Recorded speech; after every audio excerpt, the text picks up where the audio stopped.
everybody, and welcome to the 32nd Annual Healing After Suicide Loss Conference. My name is Vanessa McGann. I'm the chair of the Loss Division for the American Association of Suicidology, and I lost my sister Nadine to suicide 15 years ago. We are all so sorry for the reason you're here, but so pleased to offer you this program. I've been saying this a little bit, but I just want to reiterate some of the technical Zoom things. Now that you're logged in, there's nothing more that you need to do. You can just be with us together the whole day. If you do get logged out by accident for a technical glitch, you can just use the link that you used and you'll get right back on. There are speaker and gallery views. If you look on the top right side of your screen, you can either see us rather like the Braided Bunch, or you can focus on one speaker in particular.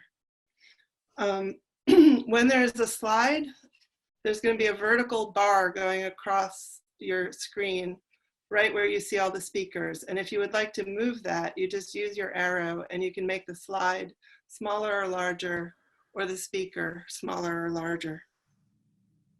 Our chat function has been turned off. We're doing this sort of for the safety of the conference, for the attendees, so that any kind of very raw material isn't too triggering, and we feel like our words are strong and anchoring, and we want you to focus on what we're presenting today. So I hope everybody feels comfortable with that. Questions and answers will come to the panelists, so when we get to those portions of the program, we are going to be able to see your questions and respond to them. So, it has been quite a few weeks, no? I think I'd like to start with everybody just taking a deep breath in and a deep breath out and coming into this space with us. There are over 1,200 of us who are going to be in this room today. And again, I'm so sorry for your loss, and I'm so glad you're with us. I just want to take another deep breath to feel all of our presence, as if we're in one physical room together, feeling the strength of being together. So maybe close your eyes and just feel all the support and love. And center ourselves for the day. 1,200 of us. I know that that represents so many different survivor experiences. I know there are parents who have lost children, children who have lost parents, people who have lost partners, siblings, friends, clients, students. And I know each one of you is going through your own individual path. I know there are probably a lot of emotions, most sorrow. Some of you may be feeling anger, some of you may be feeling guilt, some of you may be feeling shock, confusion. I know that there's lots of questions, lots of disbelief. I also know that some of you are starting to wake up in the morning where the first thing on your mind isn't the loss. I know that some of you are starting to feel connections and meaning with other things in your life. And I know that some of you here who have had a loss a long time ago are here in solidarity to support new survivors. And that even though you've healed in many ways and your connection to your loved one is much more about their life than their death, you still want to be here to connect with your loss. So I would love to be in person with you and hear each and every one of your stories.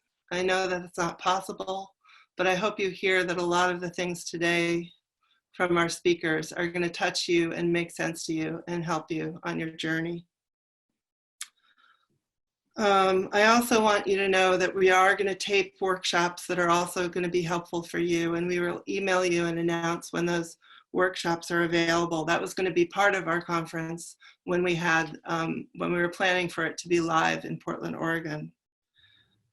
I want to remind you, in your email sent yesterday, we have resources and supports. And again, the email, if you're having trouble during this program, is HASL@suicidology.com.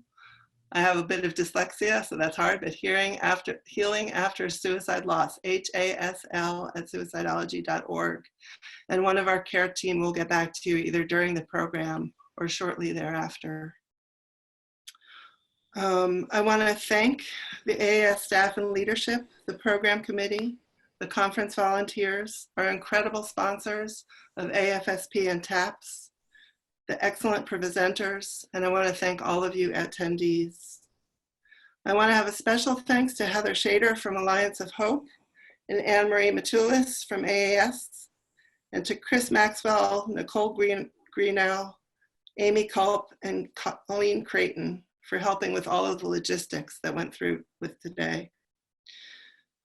Finally, I want to remind you that at the end, we're going to have a healing conference. And I know many of you may not have access to this, but if you do have 3 candles that you can have ready during the break, it would be lovely for us all to participate by lighting 3 candles at the end of the day.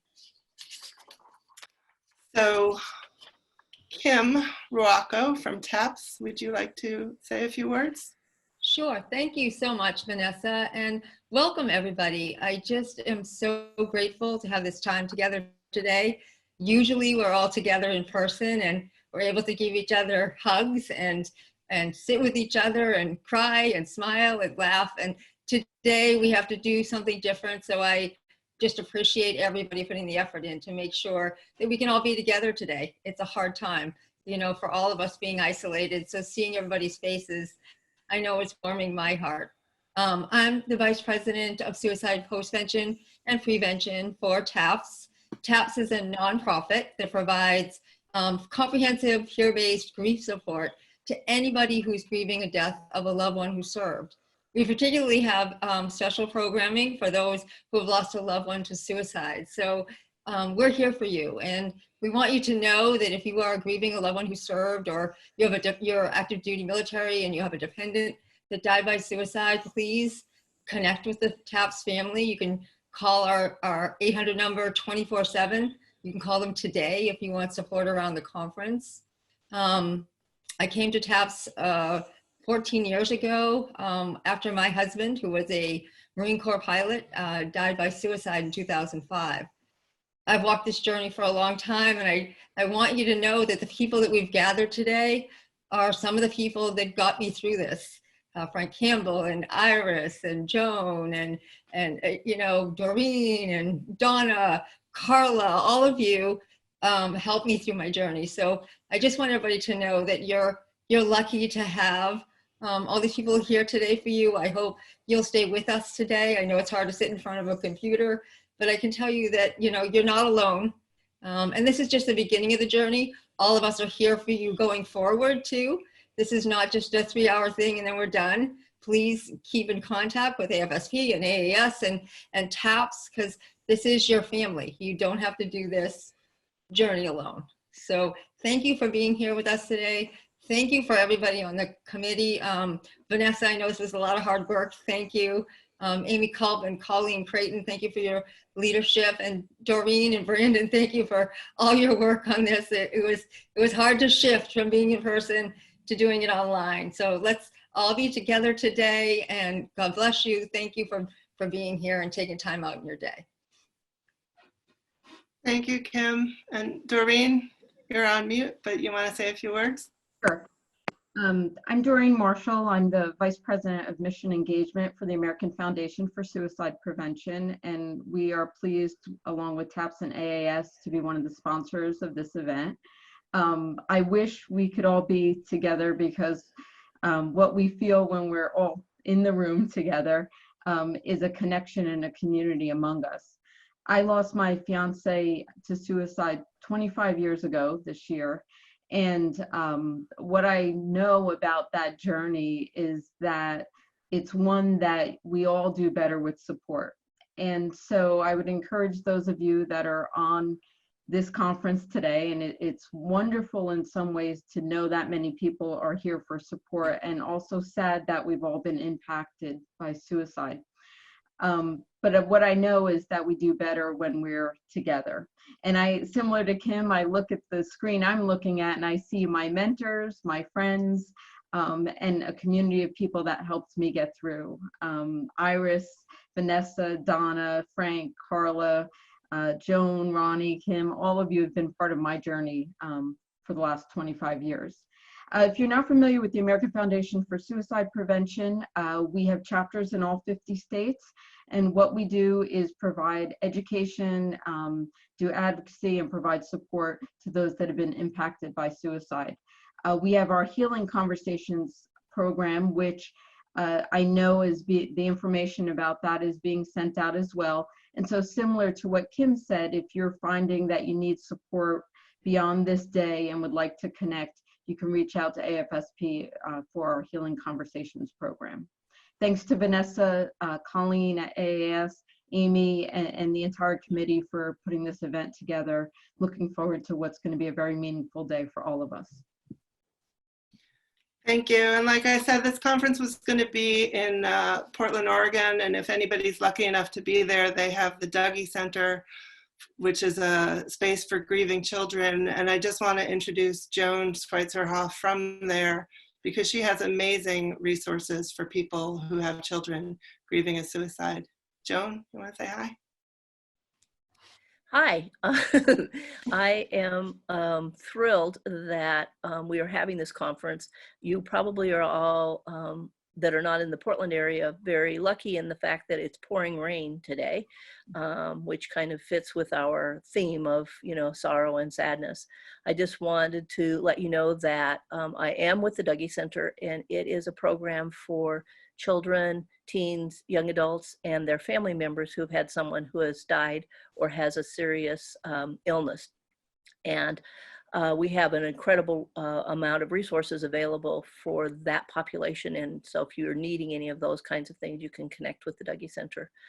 I personally have traveled this journey. Actually, while I was at the Dougy Center, my husband died of suicide. That was 25 years ago, same as with Doreen. And it became my passion and my gift and my love to say, I need to figure out how to help other people who've had a suicide death, because it's such a challenging experience to have to deal with.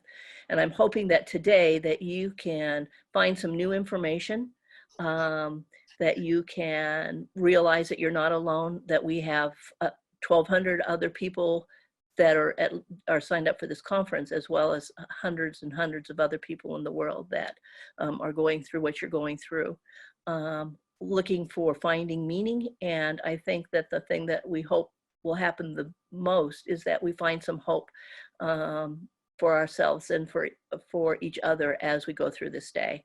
So please take care of yourselves, and I wished you were here with us all, but we're doing the best we can under the circumstances. So take care. Thank you.